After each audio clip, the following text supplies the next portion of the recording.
Hi folks, I thought I'd just do a very quick update as to where I've currently got to with this EcoFlow Stream Ultra X system. So I ordered the kit. It was the Ultra X, which is a 3.84 kilowatt hour battery with 4 MCP inputs, 500 watts maximum, and I got it directly from EcoFlow with 450 watt panels. I did an unboxing video a couple of days ago, so do check that out. I just go through my initial reactions setting up the app. It was really easy to configure the app. I've now, as you'll see in a second, got it running with Home Assistant, and I want to try and look at some automations over the next few weeks or months.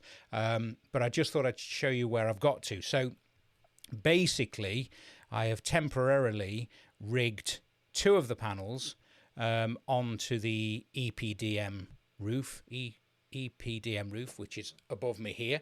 Very temporary, just until I get the Voltacon mounts, which I was talking about in a previous video. And then round the back, you can just see the cables are coming out the back of the steel box section, running from those 2 panels. And then inside the shed, the cables come through the behind the steel boxing, into the OSB, and then they come down into the Ultra X unit, which is sat on a little plinth I've made, and then it's wired in, as you can see.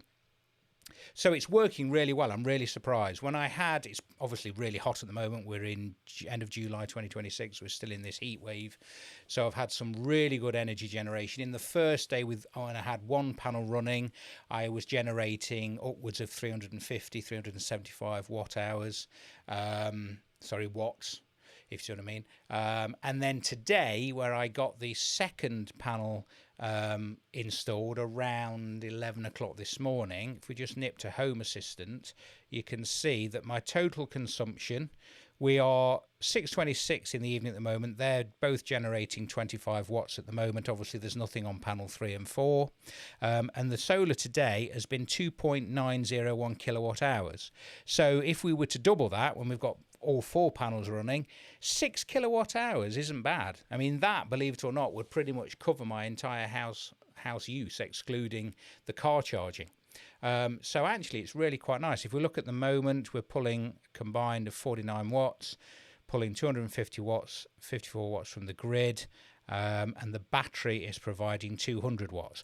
Now, that is very misleading because I haven't got the EcoFlow smart meter at the moment. I thought I could be clever. So rather than buying an EcoFlow smart meter, and I've ordered one, so I'm going to do a video on how I'm going to fit that.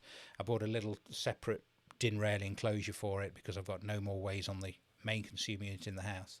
But I thought I wouldn't need one because in Home Assistant, I can get at the CT clamp round my Zappy car charger. So that's where this is coming from. So the house, look, is drawing 253 watts as we speak. I told you my base load was quite low. And each panel is drawing producing 25 watts, 26 watts. Now, but if you look on here, I don't know if you can see this. If I zoom in a bit, you can see here it's telling me that the solar's generating 50 watts, which makes sense. The battery is discharging 200 watts. But the house is drawing 502 watts, which it isn't. So it's a bit misleading because, and I'll perhaps go into some more detail in this, and I'm sure others know far more about this than I do. Because I haven't got a smart meter, you have to put in a base load value. So I've guessed, because we're in the evening time, I've set my base load to be 500 watts. Now we know it isn't, because at the moment it's only 255 watts. So essentially what's happening is that 250 watts is going into the house, which is 50 watts solar and 200 watts from the battery, but it thinks there's 500 watts being drawn because I've set the base load to 500 watts. So what I wanted to be able to do was run an automation in Home Assistant to constantly check what the base load was coming from the Zappy car charger CT clamp and constantly match the base load in the EcoFlow. So there wasn't anything wasted. But I haven't been able to do that because I can't get to the integration for any EcoFlow Home Assistant integration I've looked at and actually modify what the base load power is. If I look at the EcoFlow integration here, lot. So if we go into here and we go into here and we go into here, I can see, look, that the where is it? Somewhere on here. There's one for base load. Where is it? I'm sure I've seen it somewhere. Load power, 250 watts. Okay, no, so it's set to 250 watts. That's why it's confusing. So I've set the base to 250 watts. We're drawing 250 watts from the grid anyway, so it looks like there's 500 watts coming in. So it's a little bit inaccurate, but you can't edit that. So what I need to be able to do, if we could do it in Home Assistant, is constantly update that to match what the current draw is on the CT clamp with the EV charger, if that makes sense. But I can't do it, so I'm going to have to buy a smart meter, unless somebody can get hold of the API and make that editable. Anyway, so that's as far as I've got. I do find the app very confusing. I can't find a way at the moment to not charge or not discharge. So basically hold the energy in the battery. What I want to be able to do is charge the battery overnight in winter on the cheap Octopus Intelligent Grow rate, discharge a bit in the morning, then throughout the day, top it up with solar if there is any, and then discharge it in the evening when it's full. But what I found is it seems to, as soon as it gets full, it starts to want to discharge it. And I don't want to discharge it in the day. Like today, I was pulling in upwards of 800 watts from the sun.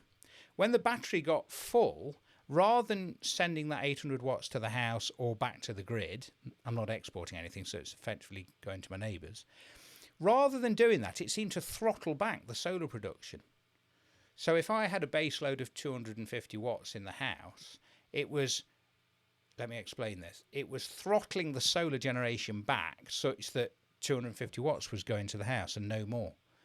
So there's lots of different things you can have to tweak. Your base loads, your schedules for base loads throughout the day, your charging and discharging schedules, how much you want to pump back into the grid up to a maximum of 800 watts. It seems a little bit confusing, but obviously it's early days. So anyway, just a quick update. Hope that was useful. Give it a thumbs up if you liked it. Please subscribe, usual stuff.